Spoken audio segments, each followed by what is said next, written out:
Episode 55. Siang itu wajah Novia memancarkan kemarahan. Dia sedang duduk di sebuah kafe berhadapan dengan orang suruhannya. "Kamu yakin kalau dia sudah punya anak? Jadi dia seorang janda?" tanya Novia dengan tidak sabar. "Yakin, Non. Saya mengikutinya saat dia menjemput anaknya di sekolah dan mengajaknya jalan-jalan di sebuah mal. Tempat tinggalnya juga sudah saya dapatkan termasuk nomor ponselnya," jawab laki-laki itu.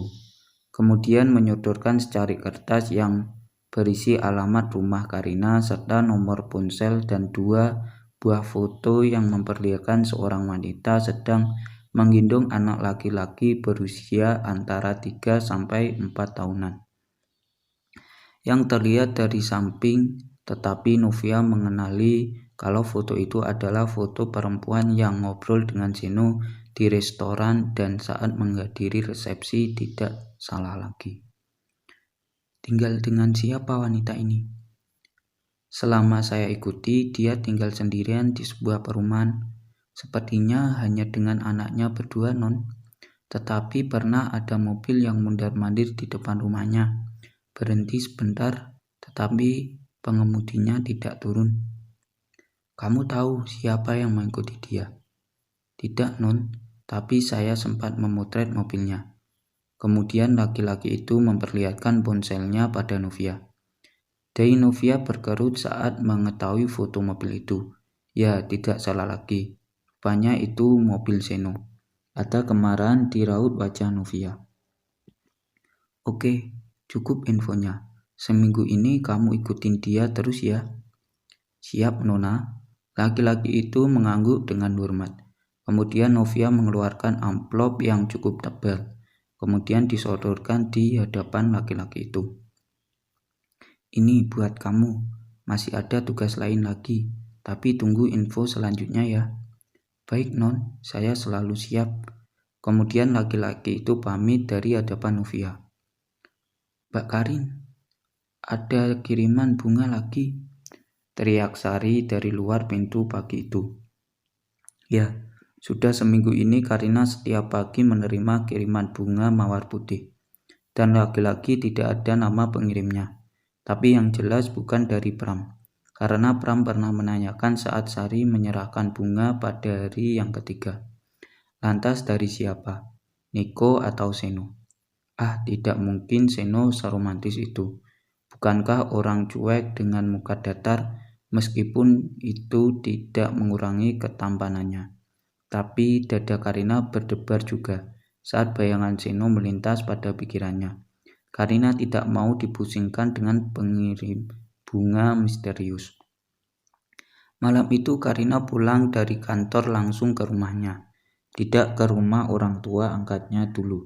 Karena sejak sore Sam sudah telepon kalau mau diajak Rosa jalan-jalan ke mall.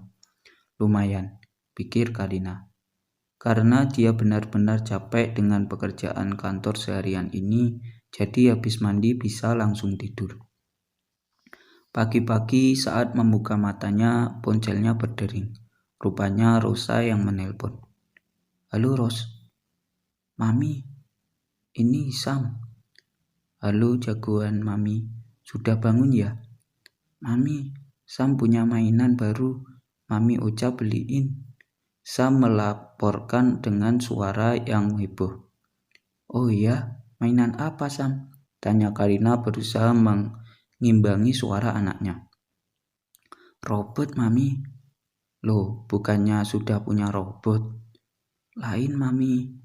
"Oke, nanti malam Mami lihat ya. Sekarang Sam mandi terus sarapan.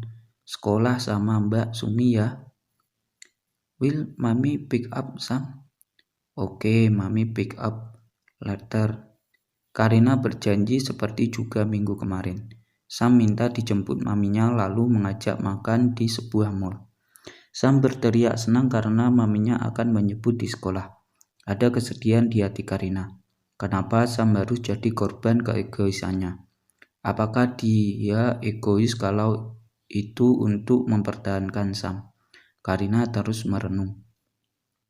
Dan siang itu sebelum jam istirahat, Karina minta izin untuk keluar kantor. Dia akan Samuel, lalu mengajak makan di mall seperti biasanya. Ada kesenangan tersendiri saat dia bisa menjemput anaknya. Meskipun sekarang tidak bisa sesering kemarin-kemarin. Badannya yang terasa sangat capek dan kepalanya dari kemarin terasa pusing tidak dia hiraukan. Yang penting Sam bahagia. 10 menit sebelum pintu gerbang sekolah Sam dibuka, Karina sudah memarkirkan mobilnya di pinggir jalan sambil menunggu saat bubaran sekolah. Karina membuka ponselnya. Rupanya ada banyak chattingan dari teman-temannya. Tetapi ada 2 nomor asing yang mengirim chat. Karina penasaran dari siapa. Lalu dia membaca satu persatu. Karina, kapan kamu ada waktu? Aku ingin bertemu. Ada banyak hal yang akan aku bicarakan. Kutunggu infonya segera. Oh iya, aku berharap semoga kamu masih menyukai mawar putih. Seno. Hati Karina berdebar-debar membaca chat dari Seno. Rupanya dia yang mengirim mawar setiap hari. Apa maksudnya? Karina kemudian menyimpan nomor Seno dan memberi nama Bos Rajawali. Ada senyum yang tersungging di bibirnya. Kemudian Karina kembali membuka chattingan dari satu nomor lagi yang baru. Jangan pernah mengganggu Arseno, apalagi berniat mencarikan ayah untuk anakmu. Karina berulang-ulang membaca chattingan itu, takut matanya salah baca. Ternyata benar, matanya masih cukup baik. Tidak ada nama pengirim, tetapi Karina yakin ini pasti dari nomor seorang wanita. Apakah istri Arseno? Atau ada rasa nyeri di hati Karina. Dan tiba-tiba air matanya meleleh. Kenapa baru sesaat dia merasakan getaran itu, tapi sekarang tiba-tiba harus terhempas. Seseorang mengetuk kaca sambil samping mobilnya. Karina terkaget dan menoleh. Rupanya Samuel sudah berdiri di samping mobilnya dengan diantar seorang security. Karina buru-buru menghapus air matanya dan membuka jendela mobil security. Security membantu Sam membuka pintu mobil. Makasih Pak, kata Karina yang disambut senyuman dan anggukan kepala oleh security sebelum kembali menutup pintu. Sam yang sudah duduk di samping Karina menoleh. Heran melihat mata maminya seperti habis menangis. Anak ini benar-benar berhati lembut. Mami, are you okay? Tanya Sam polos. So, I'm okay, Sam. Karina mencoba tersenyum kemudian pelan-pelan menjalankan mobilnya. Mami, boleh makan es krim? Tanya Sam dengan penuh harap. Oke, tapi makan nasi dulu ya. Yes, Sam sangat girang karena keinginannya akan terpenuhi.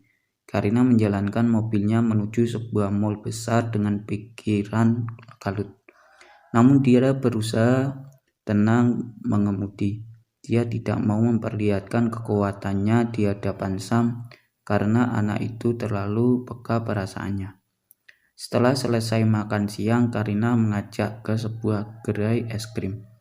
Dia akan memenuhi apapun permintaan Sam hari ini. Saat keluar dari gerai es krim, Samuel berjalan sambil meloncat-loncat gembira. Karina sudah berkali-kali memperingatkan Sam, tetapi anak itu tetap saja meloncat-loncat, bahkan kadang berputar-putar dengan riang. Hingga tiba-tiba Samuel menabrak seseorang hingga terjatuh. Karina yang sedang mencari kunci mobil di dalam tas menoleh ke arah suara Sam. Matanya melotot dan mulutnya ternganga melihat pemandangan di depannya. Kakinya terlalu sulit untuk melangkah. Tas yang ditentengnya juga tanpa sadar terjatuh. Mami, Sam berteriak dengan air mata mengenang di pelupuk matanya.